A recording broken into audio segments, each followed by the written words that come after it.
او رقیب سرنګ ستا د کور ټلی وهي جانانا رقیب سرنګ ستا د کور ټلی وهي جانانا که نن ورله راووتې بهر کلی پرېږدمه چې ځینې خلکو ته دا مشاعرې او دا پښتو ادبي ټولنې داسې څه ټوکې ټقالې غوندې ښکاري تاسو په خدای یقین وکئ چې دا پښتو ژبه ژوندۍ ده او دا موږ او تاسو پکې خبرې کوو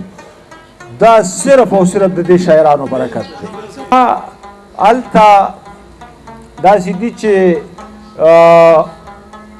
اویا کلي دي او اویا واړه بنیادي طور باندې بیسیکلي د پښتنو کلي دي خو په 15 کلو کې پښتو ادبي ټولنې شته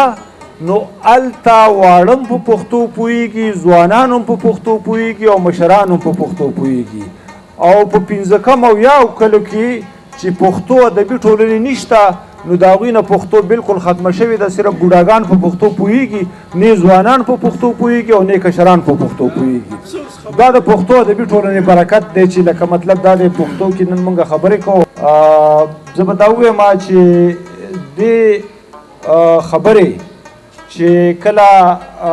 د علي حیدر جوشي صاحب زوی راغلی نو هغه وی چې هلته هغه ټینک والا اوس په دې خبره باندې سوچ کوي چې موږ دا پښتو کې دا نور ټکي راګډ کړو لکه نیمه انګریزي او نیمه اردو او نیم دغه نو دا پښتو به د منځه وځي دا پښتو سره چې کوم اوصاف تړلي دي لکه دین او ایمان او قواعد او ضوابط او جرګه لکه دا بلا اوصاف تړلي پښتو سره دا به د پښتو نه وشو کېږي او د مخ نه دې ایستلي دي په تار باندې ویښته میک اپ دې مشاهده کړه بې نمکه خزونکه او دا شعر به واجد خان ته ډالۍ کړمه چې صادق وایي شډل بډل پښتون نه به دې زار کړم دی شډل بډل پښتون دی صادق وایي شډل بډل پښتون نه به دې زار کړم نامه د پښتنو دې کړله سپکه خزونکه او دا یو دوه شعرونه نور چې دا راته ووایه د کوم ځای او څنګه راغلی دا راته ووایه د کوم ځای او څنګه راغلی ته دومره ښکلی چې تا خو ځان له یار کړي سړی او ستا نه به ډېر ښکلی بل څوک راځي زمونږ کلي ته یوې له نه چې ډېرو شپو له دې ایثار کړي سړی مننه او یو دوه شعرونه نور چې په تیښته باندې نه کېږي میل له غاړه ورکه جانانه محبت ګورې د نرو خلکو کار دی او په مینه به در ګورم په مینه به راګورې ممتاز ګل صاحب په مینه به در ګورم په مینه به راګورې قچر قچر کتل خو د قچرو خلکو کار دی مننه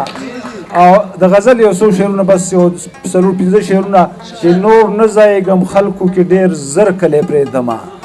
ته راشه که نه یاره ستا په سر کلی پرېږدمه او یاران را پسې ګرځي که ماران را پسې ګرځي